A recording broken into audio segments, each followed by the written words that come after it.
El Señor esté con ustedes. Del Santo Evangelio según San Marcos. Gloria a ti, Señor. En aquel tiempo, al salir Jesús de la sinagoga, fue con Santiago y Juan a casa de Simón y Andrés. La suegra de Simón estaba en cama con fiebre, y enseguida le avisaron a Jesús. Él se acercó y tomándola de la mano, la levantó. En ese momento se le quitó la fiebre y se puso a servirles. Al atardecer, cuando el sol se ponía, le llevaron a todos los enfermos y poseídos del demonio, y todo el pueblo se apiñó junto a la puerta. Curó a muchos enfermos de diversos males y expulsó muchos demonios. Pero no dejó que los demonios hablaran, porque sabían quién era él. De madrugada, cuando todavía estaba muy oscuro, Jesús se levantó, salió y se fue a un lugar solitario, donde se puso a orar. Simón y sus compañeros le fueron a buscar, y al encontrarlo le dijeron: «Todos te andan buscando». Él les dijo: «Vamos a los pueblos cercanos para predicar también allá el Evangelio, pues para eso he venido». Y recorrió toda Galilea, predicando en las sinagogas y expulsando a los demonios. Palabra del Señor. Gloria a ti, Señor Jesús.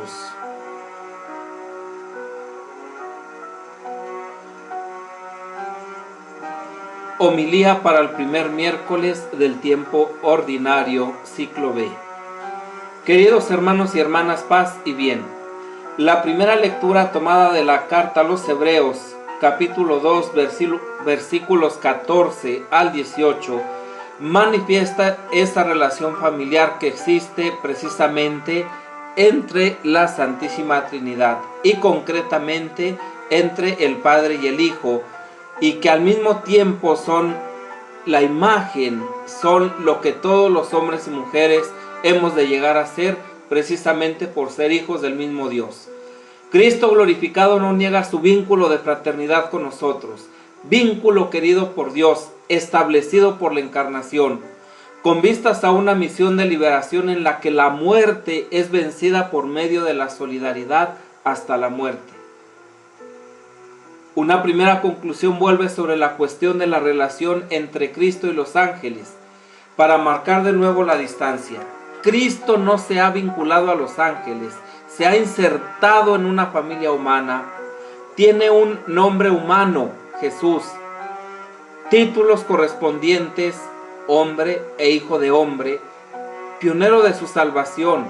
Los hombres somos sus hermanos. Una segunda afirmación abre una perspectiva nueva, la de una cristología sacerdotal. Cristo debía llegar a ser sumo sacerdote. Muy sorprendente es la condición requerida. Para acceder a la dignidad de sumo sacerdote, el Antiguo Testamento prescribía ceremonias rituales de segregación y prohibía todo contacto con la muerte. En el caso de Cristo, totalmente al contrario. El camino que se ha de seguir es el de un completo asemejarse a sus hermanos, hasta en los sufrimientos y en la muerte. Implícitamente el autor da a entender que la incomparable relación del Hijo con Dios en la gloria no hacía de él un sumo sacerdote. Una relación no menos estrecha con el pueblo de Dios era indispensable, porque el sacerdocio es una función de mediación que requiere relaciones excelentes con las dos partes. El Hijo preexistente no estaba vinculado más que con Dios. Cristo glorificado posee en plenitud la doble relación necesaria: Hijo de Dios y hermano de los hombres. Es el mediador. Por eso Él viene en nuestro auxilio. Venir en nuestro auxilio indica una prestación de ayuda, no desde la lejanía, la distancia, sino desde la presencia y cercanía. Propiamente, tomar por la mano para sacar a flote a alguien que peligra. Esto es lo que ha hecho Jesús con nosotros.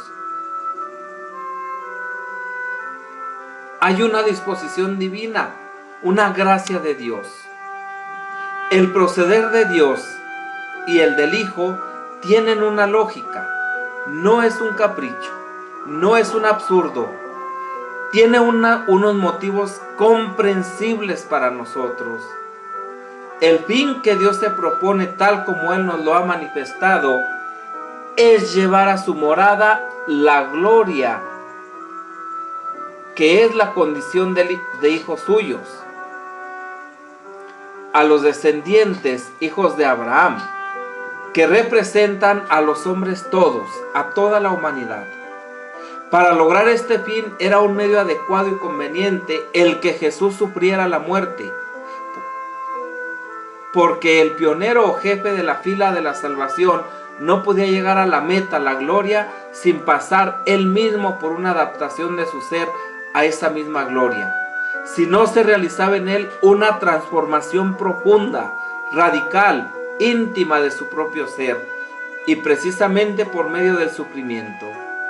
La salvación, la plena integridad del ser, la situación definitiva en que ya no hay peligros que acechan, no se consigue ignorando ni evadiéndose de la condición del hombre en su existencia, que es una condición sufriente. Solo si se transforma el sufrimiento en camino y medio de salvación, se obtiene la liberación y la salvación integral. El sufrimiento le permite al Salvador llegar a término su misión de Salvador, porque ha de librar al hombre de esa condición de sufrimiento en que se mueve. Era conveniente, pues, que Dios le transformara por el sufrimiento. Esta conveniencia se hace necesidad en Jesús, pues es claro que el santificador, el que ha de pasar a los hombres a la esfera de Dios, el que ha de procurarles el acceso a Dios, y los destinados a ese acceso, los santificados, los hombres, han de ser de la misma manera. Si no hay comunión de naturaleza, no hay salvación. Solo un hombre auténtico puede salvar a los hombres. Por eso, Cristo tuvo que hacerse, y de hecho se hizo, solidario con la humanidad, asumiendo nuestra misma condición. Y mantiene esa solidaridad aún después de su glorificación. Así pues, esta fraternidad de los hombres exigió a Jesús pasar por la muerte. La muerte, en efecto, es la manifestación extrema de la condición débil, frágil, inconsistente y corruptible, carne y sangre del hombre. Esta condición hace absolutamente imposible el acceso a Dios, porque la muerte es, en su dimensión teológica, consecuencia y signo del pecado, manifestación y culminación, por lo mismo, de la ruptura del hombre con Dios. Es el obstáculo fundamental para llegar a la gloria. En este sentido, la muerte se halla bajo el poder del diablo, el enemigo del hombre, el tentador, el instigador de la ruptura con Dios. Ahora bien, esta forma de ver la muerte mantiene al hombre durante toda la vida sometido a esclavitud, por el temor de la muerte le lleve a separarse definitivamente de Dios. Dada esta condición de los hombres, Jesús tenía que llevar su solidaridad con nosotros hasta el extremo de compartir la muerte. Se hizo partícipe plenamente de nuestra condición, no en apariencia, sino realmente, no parcialmente, sino en plenitud. Por lo mismo tuvo que asumir la misma muerte, expresión máxima de esa condición. Se enfrentó con el enemigo del hombre allí donde era más claro su poderío. Y en la muerte y por la muerte consigue la liberación de los hombres, porque la muerte no es para Jesús ocasión de ruptura. Él muere por obediencia y adhesión al proyecto de Dios y por solidaridad y afecto a la humanidad.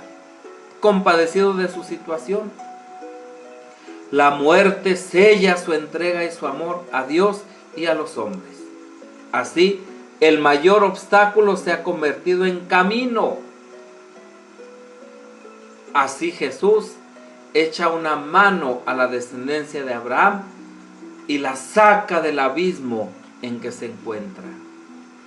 Asumir nuestra naturaleza humana verdadera e íntegramente le era indispensable a Jesús para llegar a ser un sumo sacerdote misericordioso y digno de crédito. El hombre que asegura en plenitud las relaciones de los hombres con Dios, realizando la expiación de los pecados, término que designa no una acción sobre Dios para cambiar sus disposiciones, ni una acción sobre el pecador que le castigara o le hiciera pagar sus pecados, sino una acción sobre el hombre que transforma su condición y disposición pecadora, su inclinación y connivencia con el pecado. El haber pasado por esa condición y por el sufrimiento que conlleva siempre es una tentación y prueba para el hombre que le hace capaz de prestar la ayuda necesaria a los hombres sometidos durante toda su vida a la prueba y tentación. El misterio latente en la persona de Jesús pretende desvelarse en torno a la casa de Pedro, según el Evangelio, mediante numerosas curaciones. La primera de ellas, que prepara todas las demás, parece dictada por un testigo ocular. La descripción es de una simplicidad extrema. Se excluye toda espectacularidad. El milagro no es teatro.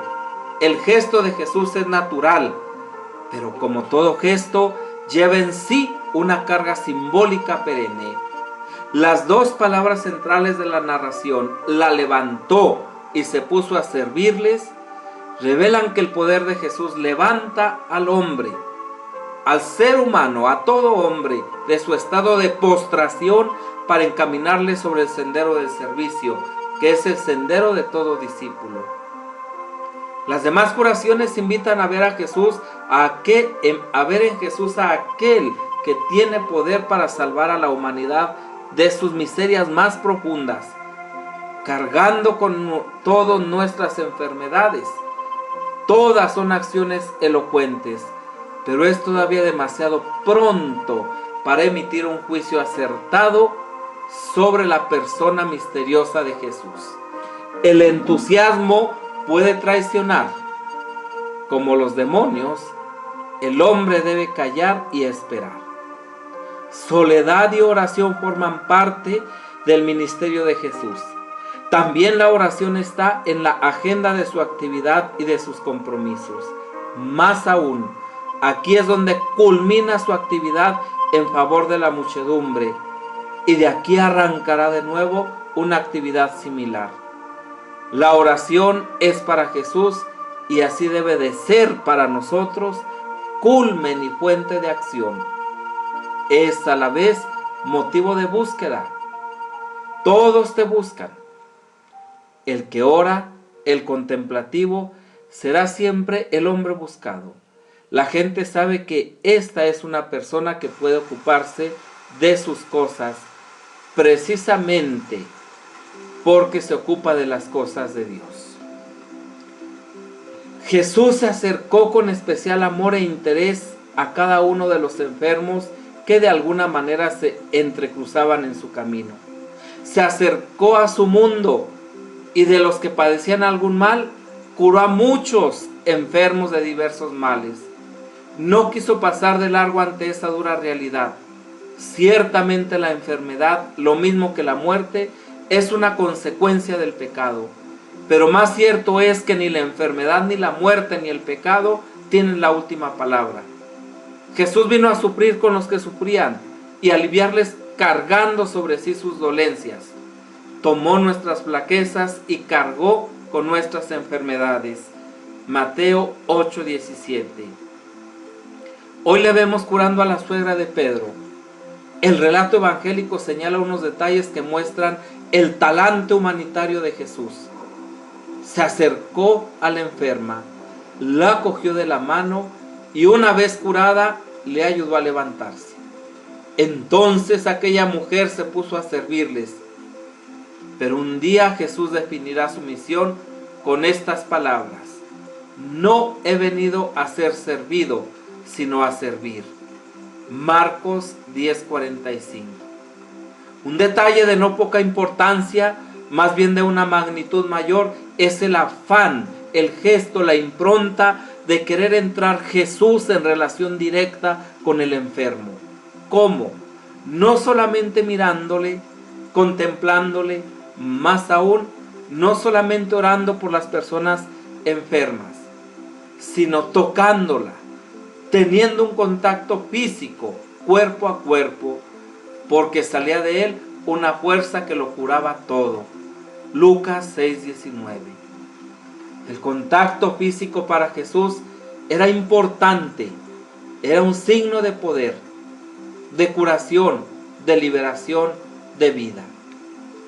Qué difícil para nosotros, casi imposible, el poder realizar hoy, aquí y ahora, en la situación tan terrible y difícil que estamos viviendo con esta pandemia, este gesto curativo, sanador que Jesús realizaba en cada persona que se acercaba.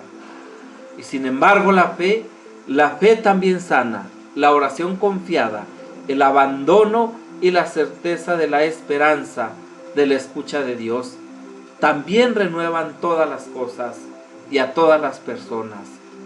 Tal vez no como quisiéramos, pero sin lugar a dudas que es posible. Por otro lado, Jesús revela cuál es su máxima preocupación. La curación de la mujer hizo que mucha gente se agolpara a la puerta de casa llevándole muchos otros enfermos. El éxito fue enorme. Sin embargo, pronto se dio cuenta de que su misión podría ser malentendida. Por eso, desde el primer momento, quiso dejar las cosas claras. No había venido solo a curar dolencias físicas, sino algo más: a liberar a la humanidad.